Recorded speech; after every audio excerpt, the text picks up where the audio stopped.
A very warm welcome, dear children. We are back in for the biology class, and here we are sitting in the biology lab, and we will be doing a few. We will study a few specimens regarding that is all related to the biology practicals.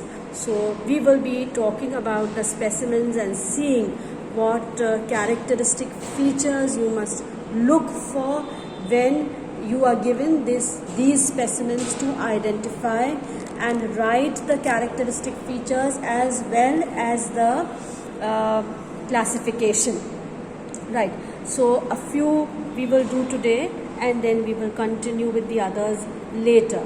So starting with the first specimen, if you look at, is Ascaris. Right?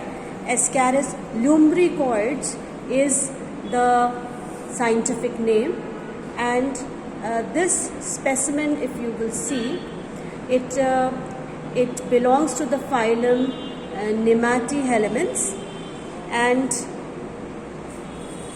Ascaris is the genus and lumbricoides is the species. Now, looking at the characteristic features, let us first understand or know that this particular organism is an intestinal parasite of man, especially children. That means it is a parasite.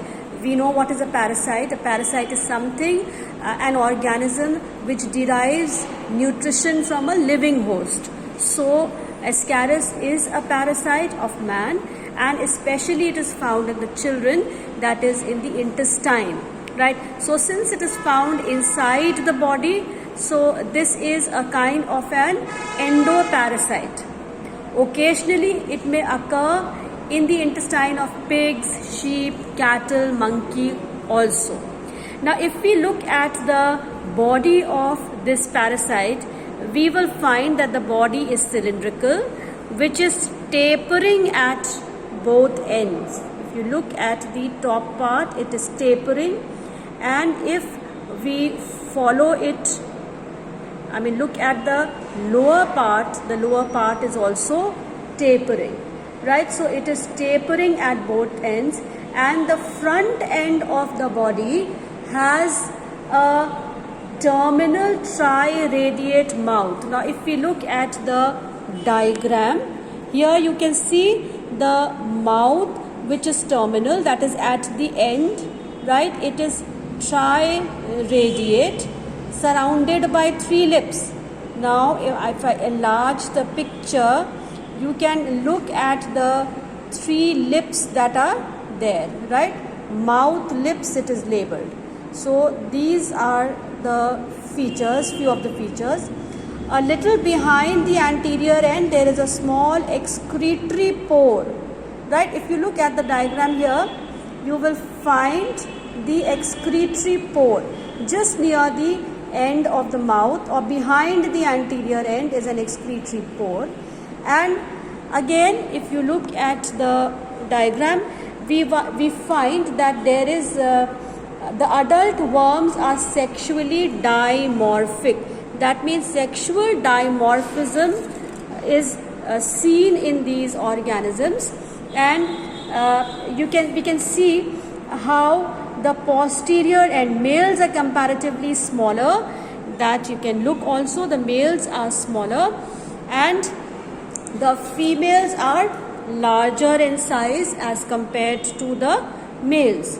And then again, if we look at the characteristic feature that differentiates a male from a female, if we look at the diagram here, we find that males have 2 needle-like pineal setae, or the copulatory setae, which you can see in the diagram, right? So that is the copulatory setae that we find, which protrudes out from their anus. So you can see that the posterior end of a male Ascaris is slightly curved as compared to the female Ascaris, right? Now the diagnostic features, if we look at, we know that Since it is found in the intestine, so this is an endoparasite. The body we know is elongated, as you can see in the specimen. The body is elongated and it tapers at the two ends, right? The body is covered with cuticle. Mouth is guarded by 3 lips, as we saw in the diagram, right?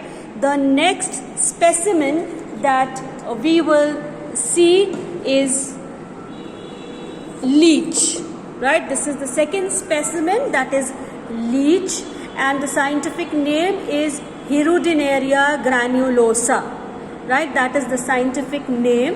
And again, Hirudinaria is the genus and granulosa is the species. It belongs to the phylum Annelida, right? The first one that we talked about was phylum Nematohelminths, that is Ascaris, and now we are talking about leech, which belongs to the phylum Annelida, and the genus is Hirudinaria and species is granulosa.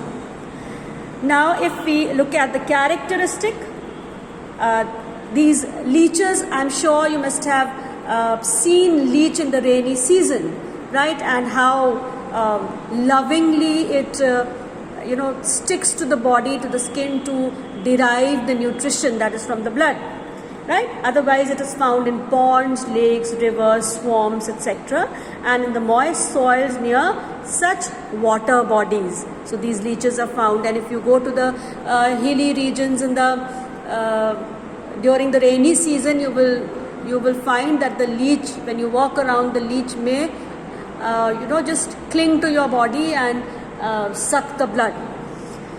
Okay, now it is a facultative endoparasite of cattle and other mammals, right? Endoparasite. It is a facultative ectoparasite. Ectoparasite again means outside the body, right? So this is not found inside the body.